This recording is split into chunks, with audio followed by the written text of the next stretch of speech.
Narine साहबा वो शख्स जो इस असम्बली में अपने आप को डिफेंड नहीं कर सकता या पेश नहीं हो सकता तो अननेसेसरली जो है उसका नाम मुनासिब नहीं है।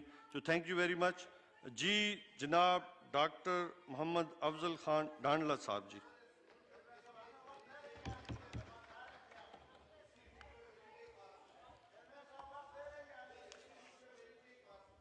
पटेल साहब तशरीफ रखिए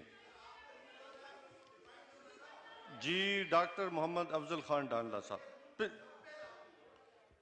मैंने सबके लिए कहा है, कोई एक शख्स के लिए या एक पर्सन के लिए नहीं है। थैंक यू जी। जी जनाब डॉक्टर मोहम्मद अफजल खान डांडला साहब। शुक्रिया जनाब स्पीकर। ये सोच कर के गम के खरीदार आ गए, ये सोच कर के गम के खरीदार आ गए, हम ख्वाब बेचने सरे बाजार आ गए। और आवाज दे के छुप गई हर बार जिंदगी, आवाज दे के छुप गई हर बार जिंदगी, हम ऐसे सादा लोह के हर बार आ गए। और अब दिल में हौसला न सकत बाजुओं में है, अब दिल में हौसला न सकत बाजुओं में है, अब के मुकाबले पे मेरे यार आ गए। और हम कज अदा चराग कि जब भी हवा चली, हम कज अदा चराग कि जब भी हवा चली, ताकों को छोड़कर सरे दीवार आ गए। शुक्रिया जनाब स्पीकर। सबसे पहले तो मैं बजट के बारे में ये कहूंगा कि इन हालात में इससे अच्छा बजट नहीं हो सकता। ये एक मजदूर दोस्त बजट था, ये एक किसान दोस्त बजट है, और ये एक इंसान दोस्त बजट है। बल्कि मैं ये कहूंगा कि ये पाकिस्तान दोस्त बजट है। तो मैं ऐसे अच्छे बजट पेश करने पे वजीर आजम और उनकी ऑनरेबल मेंबरान से गुजारिश है कि आप खराज तहसीन पेश करता हूं। अपनी बारी पे आप जवाब दे ले। और जी थैंक यू जनाब स्पीकर, मैं शुक्रगुजार हूं वजीर आजम पाकिस्तान का और वजीर आला पंजाब उस्मान बुज़दार साहब का कि उन्होंने बखर जैसे पसमानदा जिला को थल यूनिवर्सिटी बखर का तोहफा दिया है इस बजट में। एमएम रोड को दोरोया करने का, एक्सप्रेस वे बनाने का तोहफा दिया है, उसके लिए मैं शुक्रिया अदा करता हूं। ग्रेटर थल कैनाल के लिए पैसे रखे गए हैं, मैं उसके लिए शुक्रिया अदा करता हूं। और खास तौर पे वजीर आला पंजाब उस्मान बुज़दार में बखर में जाके बखर जैसे पसमानदा जिला को 10 अरब का पैकेज दिया है, मैं उसके लिए उनका शुक्रगुजार हूं। चूंकि वो एक पसमानदा इलाके से ताल्लुक रखते हैं, उनको इसका एहसास है कि पसमानदगी क्या होती है, और इसलिए वो पसमानदा इलाकों को तरक्की दे रहे हैं और उनको स्पेशल फंड्स दे रहे हैं। मैं तहे दिल से उनका शुक्रगुजार हूं।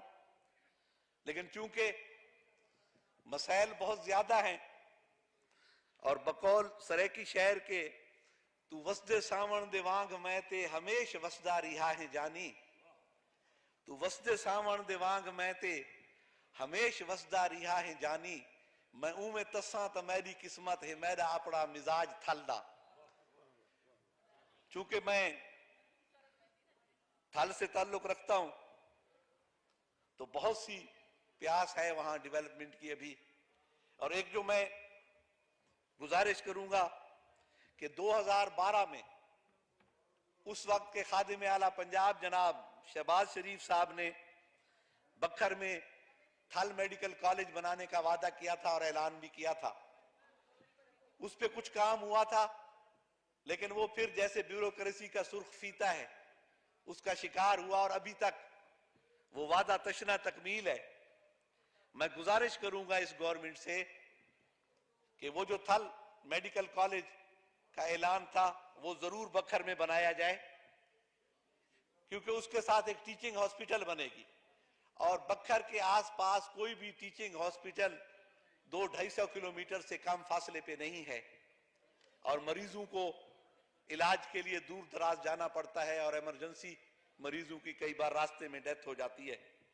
तो मेरी गुजारिश होगी कि वो वादा पूरा किया जाए और बक्खर में थल मेडिकल कॉलेज बनाया जाए। और एक और मेरी गुजारिश है कि एक थल मोटरवे बनाई जाए जो कि झंग के पास जो सी पैक का ईस्टर्न रूट है उसको डेरा इस्माइल खान में वेस्टर्न रूट के साथ कनेक्ट करे। ये बक्खर से गुजरेगी बरास्ता झंग और ये कोई 230 किलोमीटर की रोड बनती है। और ये रोड अगर आप कनेक्ट कर देते हैं तो एक तो यह है कि थल में से गुजरेगी, हमारे अजला को फायदा होगा, और तीसरा यह कि सेंट्रल पंजाब का जो गवादर तक जो फासला है वो 400 किलोमीटर कम हो जाएगा अगर आप यहां पे कनेक्ट कर दें तो ये बहुत जरूरी एक रोड है और इसको जरूर बनना चाहिए। और इसका एक थल मोटरवे का और एमएम रोड का संगम बनता है सराय मुहाजिर। वहां पे मेरी गुजारिश होगी कि वहां पे एक स्पेशल इकोनॉमिक जोन वहां बनाया जाए थल में, ताकि थल के लोगों को और जिला बक्खर के लोगों को मजदूरी के लिए इस्लामाबाद, कराची, लाहौर ना जाना पड़े। चलो कम से कम वहां उनको मजदूरी मिल जाएगी।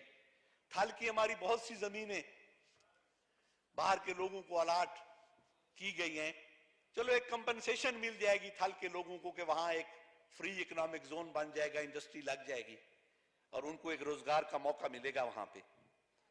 तीसरा मैं एक गुजारिश करूंगा कि हमारा एक रोड है लिया बक्खर रोड और बक्खर कलूर कोट रोड, उसको भी 2 रोया किया जाए और उसकी डुअलाइजेशन बहुत जरूरी है। ये अहम ट्रंक रोड है जो कि लिया बक्खर और कलूर कोट को कनेक्ट करता है। थल के अंदर मानी के मकाम पे एक कैमल रिसर्च फार्म है और वहां पे कोई 10,000 कनाल उस फार्म की जमीन है। यहां पे मेरी गुजारिश होगी गवर्नमेंट से कि यहां पे एक वेटरनरी साइंसेज और एनिमल यूनिवर्सिटी बनाई जाए और यहां पे ऊंट की अफजाइश नस्ल करके कैमल ब्रीडिंग फार्म बनाया जाए और हम यहां से ऊंट का गोश्त मिडल ईस्ट और सारे अरब ममालिक को यहां से अगर मीट प्रोसेसिंग प्लांट बना दिया जाए तो हम उसको एक्सपोर्ट कर सकते हैं और ये एक बहुत बड़ा जरिया होगा फॉरेन इन्वेस्टमेंट का और इनकम का।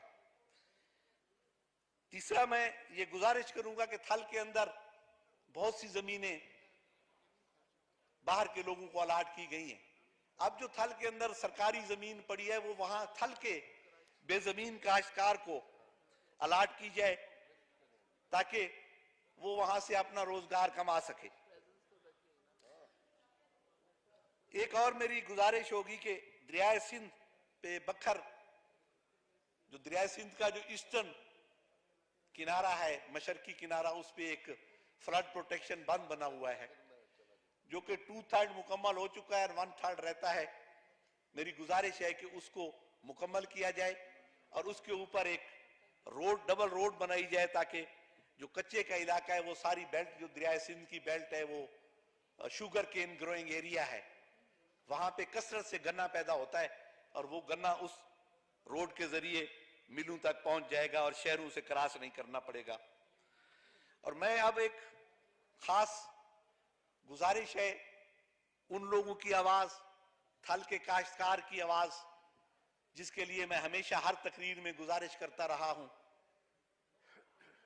और मैं उन लोगों से वोट लेके आया हूं और इन बे आवाज लोगों की आवाज उठाना मुझ पे फर्ज है कि जहां वो मौसम की तलखी बर्दाश्त करते हैं वहां वो हालात की तलखी का शिकार है और थल का जो काश्तकार है 4 साल से वहां चने की फसल नहीं हुई, एक ही फसल होती है और उसपे जो ज़राई कर्जा है वो उन्होंने जिस शख्स ने ढांडला साहब ये आपका मैटर अगर फाइनेंस कमेटी में हम रेफर मैं कर अगर देते हैं उसमें एक मैं गुजारिश कर रहा हूं, फाइनेंस के लोग भी बैठे हैं, ये मैटर जो है ना हम आपका रेफर करते हैं फाइनेंस बड़ी कमेटी में। मेहरबानी। मैं इसमें एक गुजारिश यही करूंगा कि वो जिस बंदे ने आज से 4 साल पहले 1 लाख रुपया कर्जा लिया था तो वो सूद दर आप ये सूद वहां पे डिबेट कर लेना क्योंकि ये मैटर जो आपने उठाया ये बिल्कुल जेन्युइन है। इसको लेकिन मेरी एक जो गुजारिश मुतल्लिका है, कमेटी है उसमें रेफर कर जनाब दें। स्पीकर एक गुजारिश करूंगा कि जो उनके कर्जे हैं इस वक्त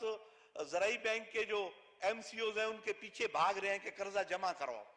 अब जिस बंदे की 4 साल से फसल नहीं हुई, इस साल बिल्कुल फसल नहीं हुई, पूरा जो सोइंग से लेके रीपिंग तक, काश्त से लेके उसकी बर्दाश्त तक एक बारिश नहीं हुई और लोगों के बीज भी वापस नहीं, वो कहां से कर्ज वापस करेंगे? फिल फॉर ये फाइनेंस वालों को कहा जाए कम से कम उनके कर्ज की वसूली तो रोकी जाए जब तक के फैसला होता है। आप उस कमेटी में अपना केस लेके जाना है, मेहरबानी, क्योंकि हमने उसको रेफर कर दिया है उसमें।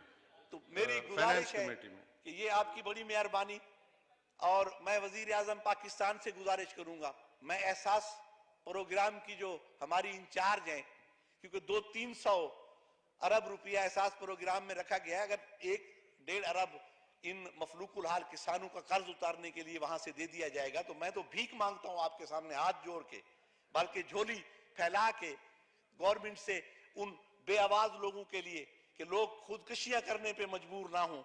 आप मेहरबानी करके, मेरी वजीर आजम साहब से गुजारिश है, मेरी वजीर खजाना से गुजारिश है कि इन लोगों का कर्जा माफ करें या कम से कम वसूली फौरन रोक दें और फिर उस पर जो फैसला होता है कोई आधा कर्जा माफ कर दें या कम से कम वो कर्जा उस वक्त तक फरीज कर दें जब तक उनकी फसल नहीं होती, कि ताकि वो कर्ज अदा करने को, कोड़ियों के भाव गरीब किसान अपनी जमीन बेच के तो वो कर्जे उतार रहा है। तो खुदा के लिए इन मफलूकुल हाल किसानों का जो है वो ख्याल करें, और जहां इंडस्ट्रियलिस्ट के अरबों रुपए के कर्जे मुआफ हो सकते हैं, तो वहां एक किसान के, उस किसान के जिसकी 5 साल से फसल नहीं हुई, जनाब स्पीकर, अगर करोड़ों रुपए के कर्जे मुआफ कर दिए जाएंगे या लाखों रुपए के कर्जे मुआफ कर दिए जाएंगे तो हुकूमत के खजाने में कोई कमी नहीं आएगी, बल्कि मैं कहता हूं कि उनकी दुआओं से, ये कोई 2400-2500 खानदान है, उनकी दुआओं से इस हुकूमत को मजीद तकवीयत मिलेगी, और जिस तरह अल्लाह ताला ने पहले ग्रोथ रेट बढ़ाया है और मजीद बढ़ाएगा। तो मेरी गुजारिश है कि इन किसानों के लिए जरूर मेहरबानी की जाए और उनका कर्ज माफ किया जाए। मैं आखिर में, शेर तो बहुत से थे कि पांव के जख्म दिखाने की इजाजत दी जाए, पांव के जख्म दिखाने की इजाजत दी जाए, वरना राहगीर को जाने की इजाजत दी जाए, पांव के जख्म दिखाने की इजाजत दी जाए, वरना राहगीर को जाने की इजाजत दी जाए। और दोगलेपन का हुनर सीख लिया है मैंने, दोगलेपन का हुनर सीख लिया है मैंने, अब मुझे शहर में आने की इजाजत दी जाए। और आखिर में जनाब कि न वक्त को कह जंजीर पातिन, न कहे खुशबू को कैद कीता, न वक्त को कह जंजीर पातिन, न कहे खुशबू को कैद कीता, खिजां दे सिर ते लिखा है हिकनी, बहार आन के पहाज बणसी, और जेड़े दीवाना साकू सदेंदन उहे पैगंबर साकू मनेसन, जदा शराफत दी रस्म चलसी, जदा मोहब्बत रिवाज बनसी। बहुत बहुत शुक्रिया जनाब स्पीकर।